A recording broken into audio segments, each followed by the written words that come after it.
What if I told you that in August 1817, the entire town of Gloucester, Massachusetts, stopped fishing not because of a hurricane, but because of a monster?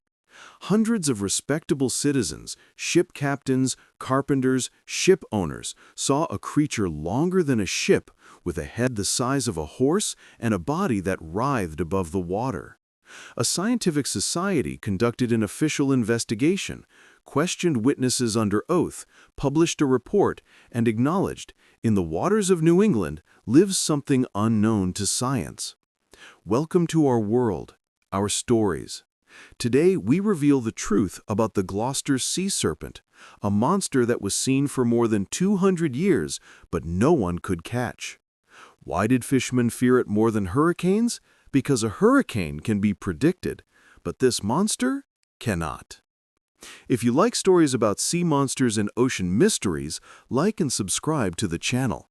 Ahead are many thrilling legends. Ready to meet the serpent that shouldn't exist? Let's begin. Most people think that the Gloucester Sea Serpent appeared in August 1817 when newspapers began writing about it and hundreds of witnesses saw it. But the truth is that this creature lived in the waters of Cape Ann for centuries, possibly millennia, long before the first European ships approached the shores of Massachusetts. When English colonists began establishing settlements on Cape Ann in the early 17th century, Indians tried to warn them about what lived in these waters. Tribal elders told white settlers that in the bay dwelled a huge serpent that had appeared at certain times of year, usually in summer. They explained that the serpent didn't always attack people, that it was rather curious than aggressive, but that its size and strength made it dangerous even without evil intent, that a canoe could be overturned by a simple movement of its massive body. But European colonists treated these warnings with contempt and distrust.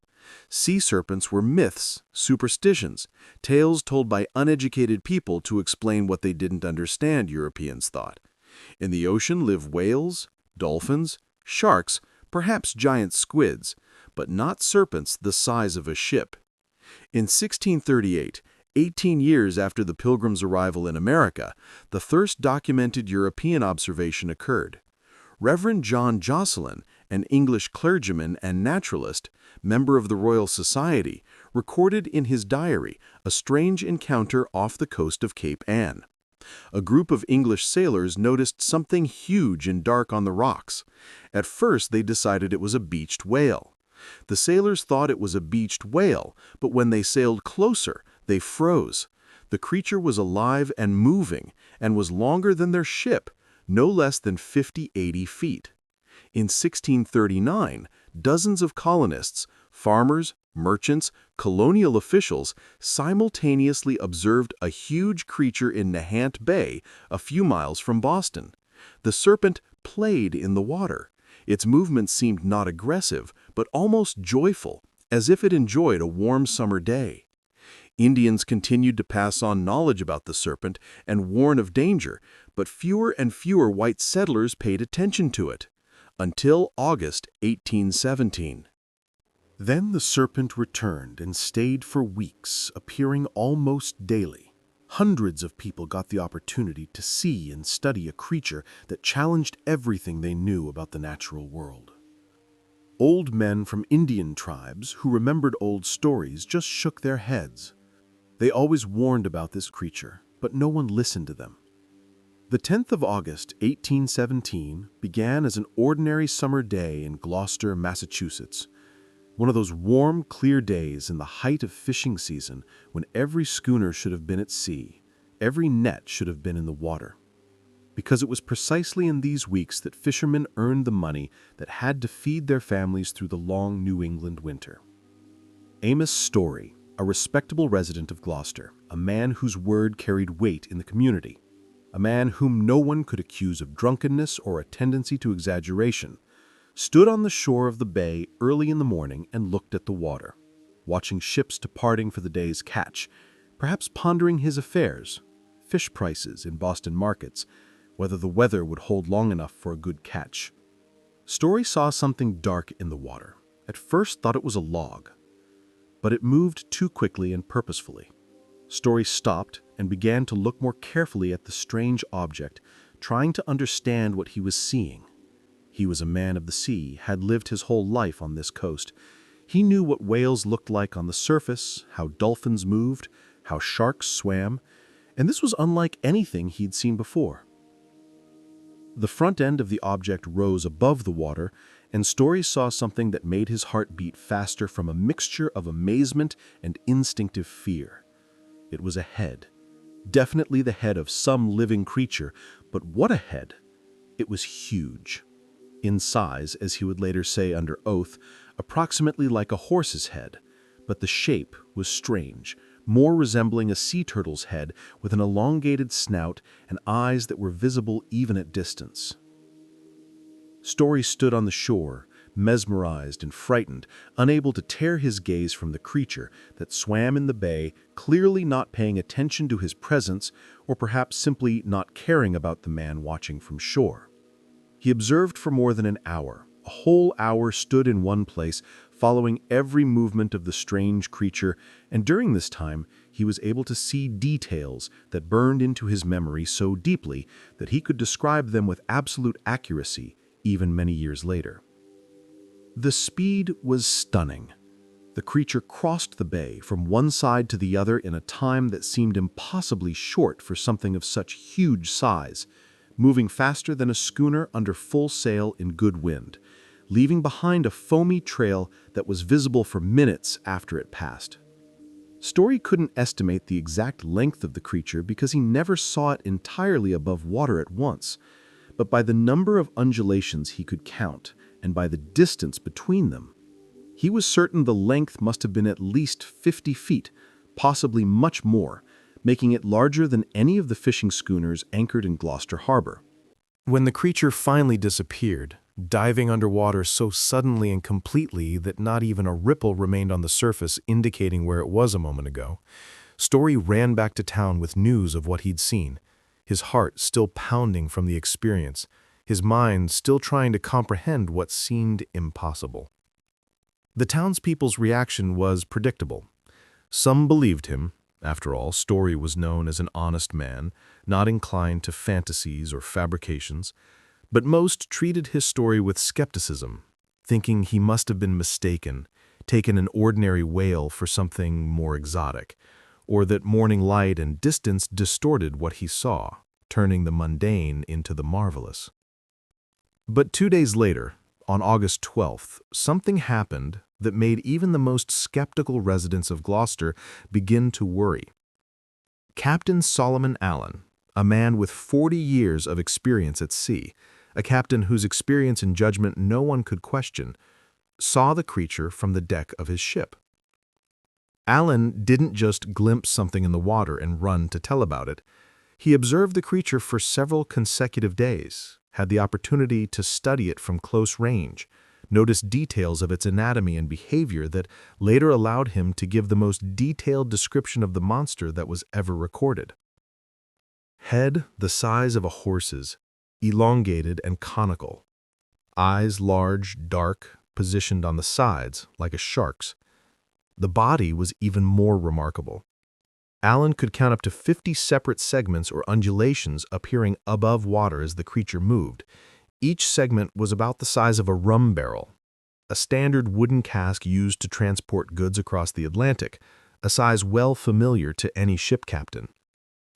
The segments were spaced about 3 feet apart along the body's length, which meant that if 50 segments were visible, the creature's total length must have been at least 150 feet, though Allen, being a cautious man, not inclined to exaggerations, estimated the length more conservatively at 60 to 80 feet, supposing he didn't see the entire body at once. The skin appeared smooth, without visible scales, dark brown or almost black in color, glistening with water when segments rose above the surface. No fins were visible, no limbs, no additional structures, only a long serpentine body that nevertheless moved in a manner completely different from any snake Allen had ever seen. And here's what was strangest. The detail that puzzled Alan most, and that later became a key characteristic distinguishing the Gloucester Sea Serpent from other reports of sea monsters around the world. The creature moved in vertical waves. Any sailor knows how snakes and eels move in water. They writhe from side to side, creating horizontal S-shaped curves, a method of locomotion well suited for gliding through water. But the Gloucester Serpent didn't do this. Instead, its body moved up and down, creating vertical waves, as if it were a giant caterpillar crawling through the ocean, each segment rising above water, then descending, while the next segment rose behind it. This was one of the greatest mysteries. No known marine animal moves this way. And what was even more disturbing for the experienced captain, the creature seemed curious about ships. It swam close to anchored schooners, close enough that Alan could throw a stone at it if he wanted to, raised its head from the water as if examining wooden holes in sails, with the same curiosity with which people observed it. It never tried to attack or even touch ships, but its very presence, the huge mass of its body sliding under the keel, was enough to make even the bravest sailors feel icy cold fear in their stomachs. By August 14th, news of the sea serpent spread throughout Gloucester, and everyone who could reach the shore stood there, hoping to see the creature everyone was talking about. The town was gripped by feverish excitement, a mixture of fear, curiosity, and, in some, greed. Because if the creature truly existed, if it really was as large and strange as witnesses claimed, then catching it or killing it would mean fame and fortune. By the end of August, hundreds of people had seen the creature. Not 2 or 3 witnesses who could easily be dismissed as deceivers or drunkards, but hundreds of respectable citizens, shipowners, captains, carpenters, merchants, even women and children standing on shore and watching the monster swim in their bay. Hurricanes were predictable. Storms came and went by seasons, but the sea serpent was here, now, every day, swimming in the same waters where fishermen earned their living, and no one knew what it might do if it decided curiosity would turn into aggression. When the Linnean Society of New England, one of the most prestigious scientific organizations of the region, founded to study natural history and classify living beings according to the system of the great Swedish naturalist Carl Linnaeus, began collecting witness testimonies about the Gloucester Sea Serpent, they encountered a problem that rarely arises in scientific research: too much consistent data from too many reliable witnesses. Usually, when scientists investigate reports of strange creatures, they find contradictions in descriptions, inconsistencies in details, exaggerations that differ from witness to witness so strongly that it becomes clear people either saw different things or their memories were distorted by fear, distance, or time. But with the Gloucester Serpent, it was different. Hundreds of people described the same creature with striking consistency. Their testimonies coincided in key details so precisely that scientists were forced to acknowledge they were dealing with a real animal that could be described, measured, and classified. The creature's length remained subject to debate, because no witness ever saw the entire body fully extended in a straight line on the water's surface, which would have made precise measurement possible. Instead, the serpent was always in motion, its body bending and writhing in vertical waves, only parts of it appearing above water at any moment, making it difficult to estimate true length. Length was estimated from 40 to 120 feet, depending on the witness. Body thickness was another characteristic witnesses could estimate with reasonable accuracy, because they had familiar objects for comparison. Almost all described each visible segment or undulation as having a diameter approximately equal to a standard wine barrel or cask, a container used to transport wine, rum, flour, and other goods across the Atlantic, and which had a standardized size of about 2 feet in diameter. This meant the creature's body was approximately 2 feet thick along its entire length, except for the head, which was narrower, and the rear part of the body, which no one ever saw clearly enough to describe. Such thickness combined with enormous length made the creature's mass truly impressive.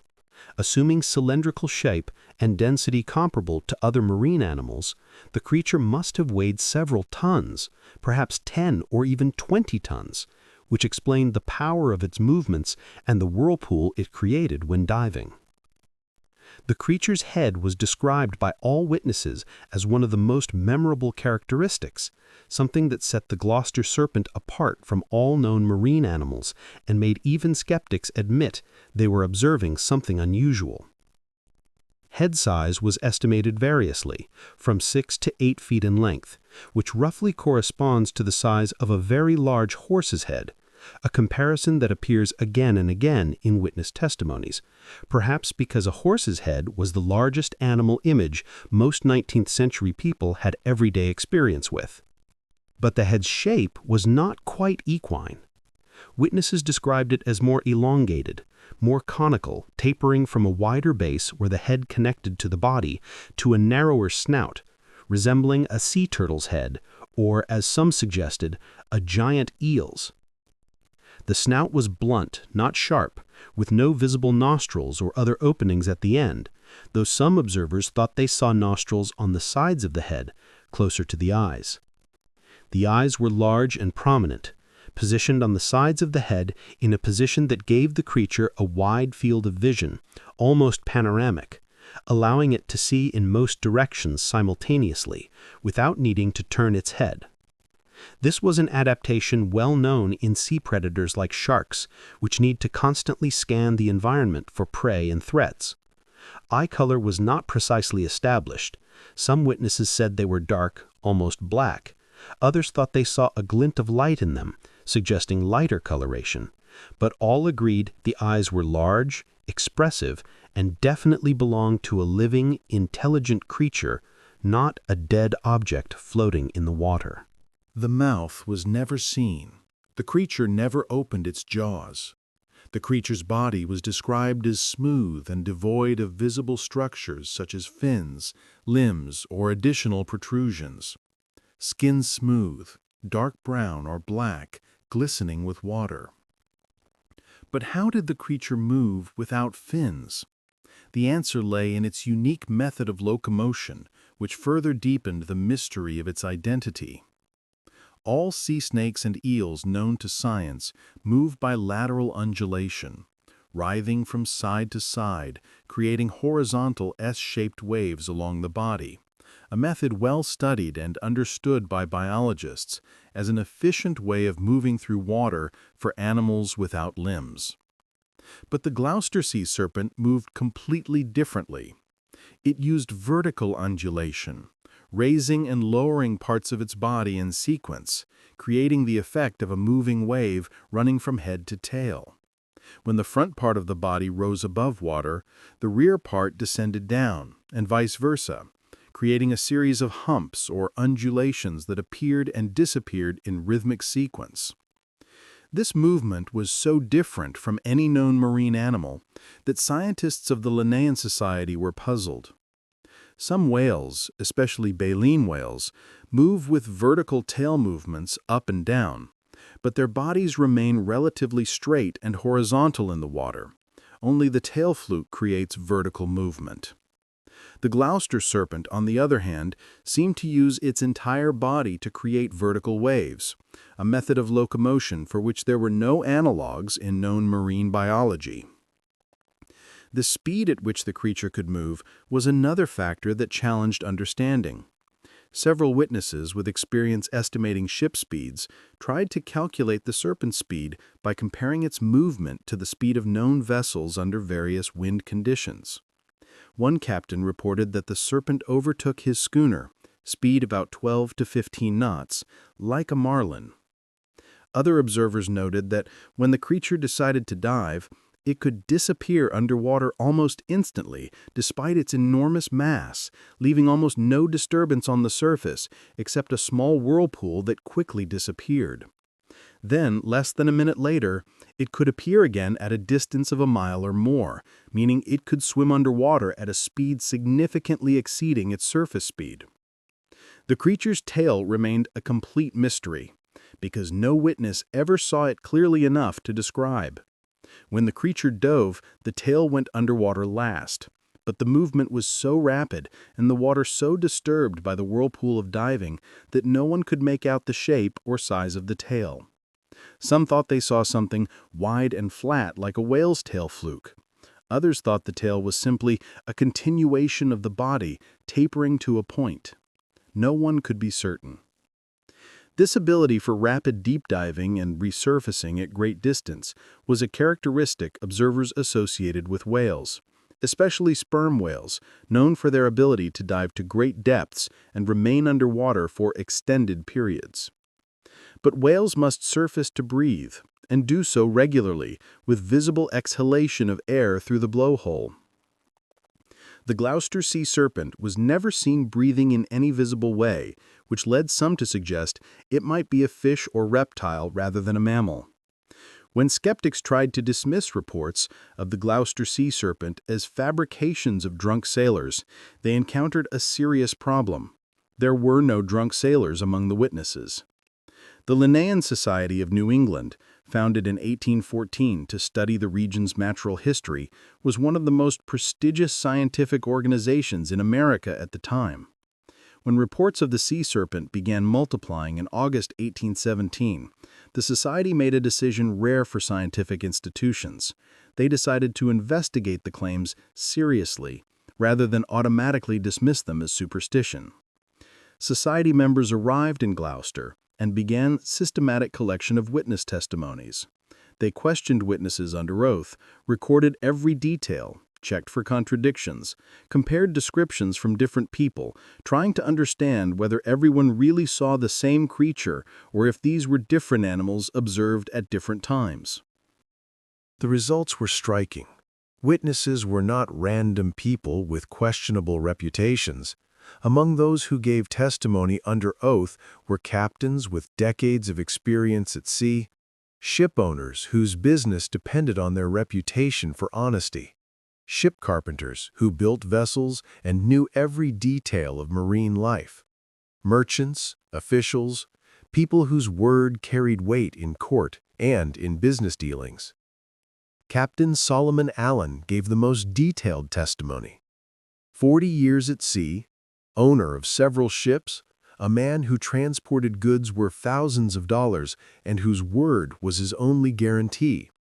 He spent several days observing the creature from various distances and under different lighting conditions, making mental notes of every detail because he knew he would be asked and wanted to be absolutely precise. Matthew Gaffney, a ship carpenter, was known as a sober and methodical man, whose work required precision and attention to detail. When he said the creature was 30 feet from his boat, he knew this distance with professional accuracy, because he'd spent his whole life estimating distances by eye while building ships. But the most impressive evidence of the seriousness of the observations was mass witnessing. In 1833, when the serpent returned to Nahant Bay, 40 to 50 ladies and gentlemen of Boston high society observed it simultaneously from shore. These were not fishermen whose testimonies could be dismissed as professional tall tales. These were educated townspeople, many with university education, people who read scientific journals and knew the difference between a whale and something unusual. They stood on shore for more than an hour, discussing among themselves what they saw, comparing observations, trying to identify the creature from their knowledge of natural history, and all came to the same conclusion. This was something that didn't fit into any known category of marine life.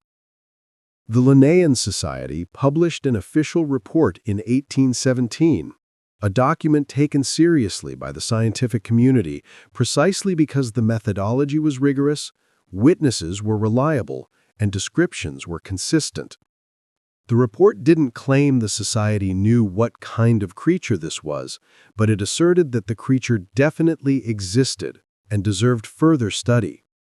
This was a rare case when a respected scientific organization officially acknowledged the possibility of an unknown large marine animal's existence based on witness testimonies. And this acknowledgement was based not on belief or superstition, but on the weight of evidence provided by people whose testimonies would be accepted in any court of law. Most people assumed that after the summer of 1817, the sea serpent would never return, that this was a one-time appearance of a strange creature lost in New England waters that would find its way back to ocean depths and disappear forever. But they were wrong. After 1817, the serpent appeared sporadically, in 1818 to 1819, then in 1833 in Nahant Bay, where 40 to 50 people saw it. In 1877, the Boston Globe newspaper described a creature with 13 to 15 undulations, over 200 feet long. Witnesses described 13 to 15 black undulations rising above water, each undulation representing a visible body part about 15 feet long. The mathematics was simple and frightening. If 15 segments, each 15 feet, then total visible length was over 200 feet, making the creature one of the longest animals ever recorded. But even in the late 19th century, when science made huge strides in understanding marine biology, when zoologists classified thousands of new species, when deep-sea expeditions began discovering strange creatures from the abyss, the Gloucester Sea Serpent remained unclassified, unstudied, unexplained. And observations didn't stop with the 20th century's arrival. Fishermen continued reporting encounters with a large serpent-like creature in Cape Ann waters. Yachtsmen saw strange undulations in the water that didn't match known marine animals. Tourists photographed something in the bay, though photographs were always too distant or too blurry to serve as conclusive proof. Cape Ann became known as one of the places with the most sea serpent sightings in the world. Over more than 200 years, literally thousands of people claimed to have seen a strange creature in these waters. Too many witnesses for all of them to be mistaken. Too many consistent details for this to be mass hallucination. The creature is still there. New England fishermen know it. They don't talk about it often because they don't want to be considered superstitious or foolish. But when they go to sea early in the morning, when fog still lies on the water and visibility is limited, they look over their shoulder. They peer into shadows beneath the surface. They flinch when they see unexpected movement in the water. Because they know the serpent can return at any moment, as it has done for centuries, as it probably did for millennia, long before the first Europeans came to these shores.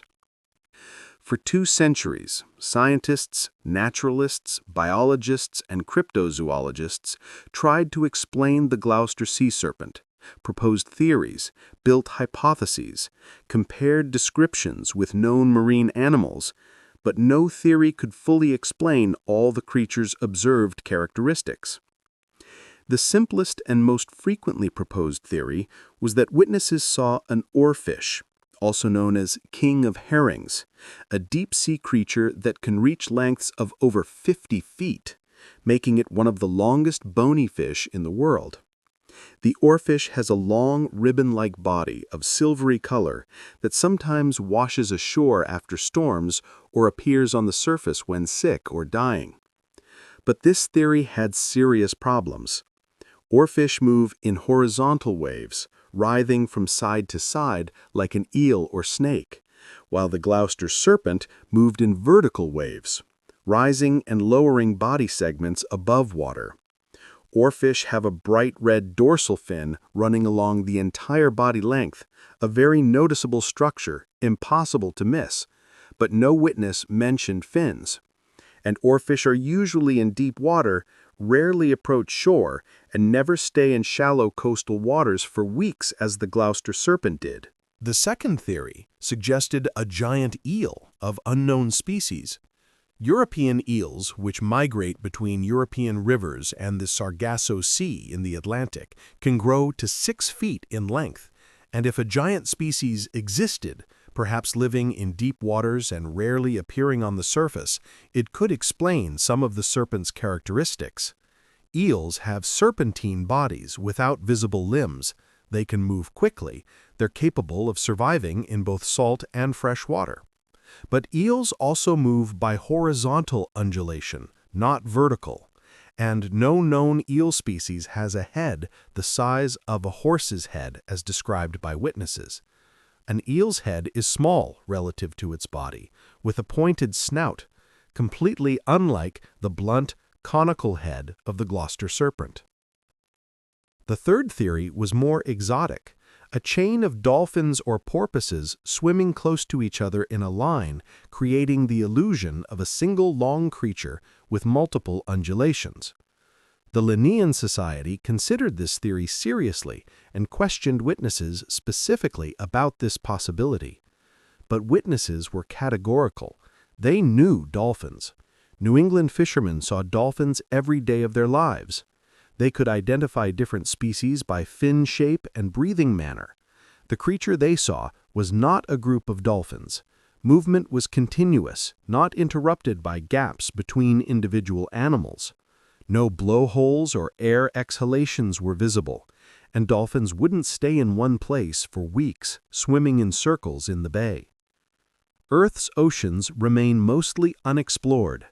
Deep sea zones where pressure is too great for most submersibles may contain species that rarely or never rise to the surface.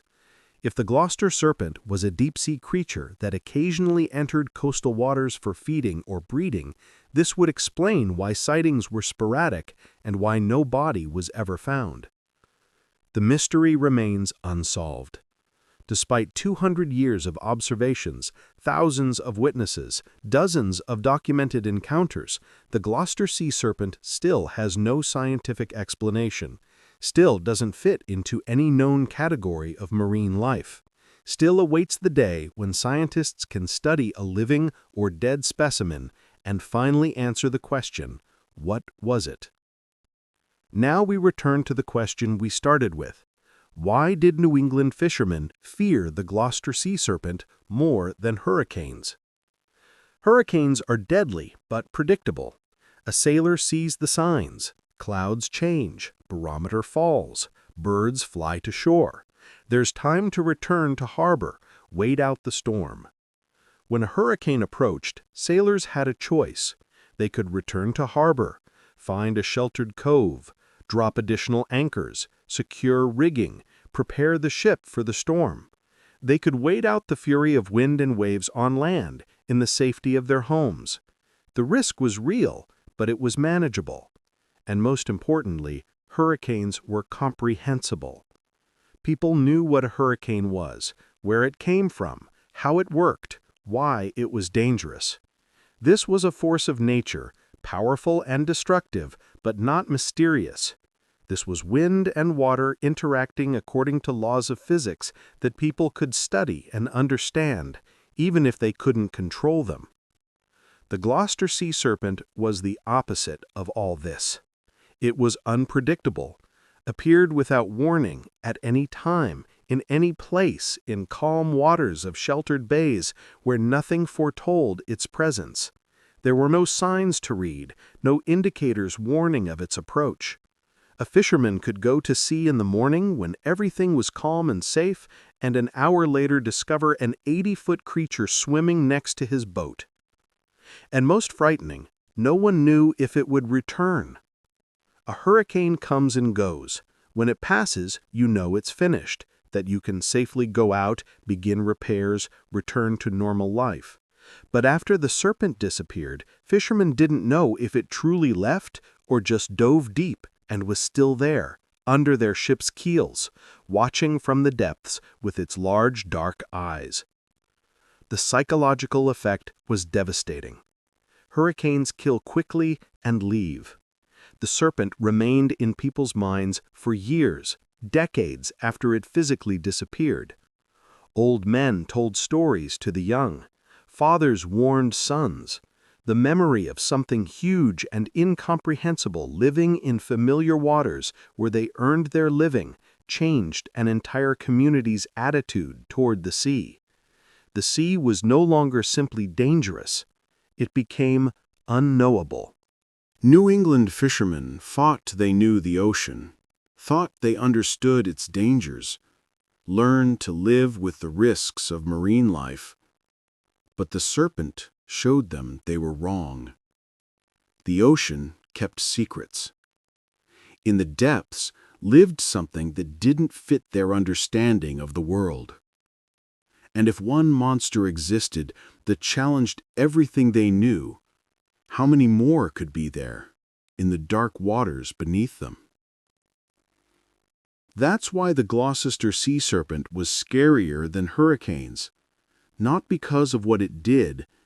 It never killed anyone, never attacked a ship, never caused physical harm. It was scary because of what it represented: the unknown, the incomprehensible, the unpredictable. People can cope with danger if they understand it, but fear of the unknown is a primal, deep-seated terror that doesn't yield to rational explanation, that stays with you even after the threat has disappeared. And the serpent is still there. Maybe in the Atlantic depths, maybe in trenches not far from Cape Ann where Indians warned about it for centuries. Sightings continue to this day. Fishermen still see something strange in the water. Tourists still photograph unexplained undulations in the bay. The Gloucester Sea Serpent remains one of the Atlantic's greatest mysteries. 200 years of observations, thousands of witnesses, official scientific investigations, detailed descriptions, and still no definitive answer. Something lives in New England waters, something large, something strange, something science still cannot explain. So next time you find yourself on the New England coast, when you look at the calm water of Gloucester Bay on a quiet summer morning, remember this story. Remember the hundreds of people who stood on the same shore 200 years ago and saw something that changed their understanding of the ocean forever. This was the story of the Gloucester Sea Serpent, a creature seen by thousands of people, investigated by scientists, that still has no scientific explanation. A monster that was scarier than hurricanes, not because of what it did, but because of what it represented: the unknowable, the unpredictable, the impossible.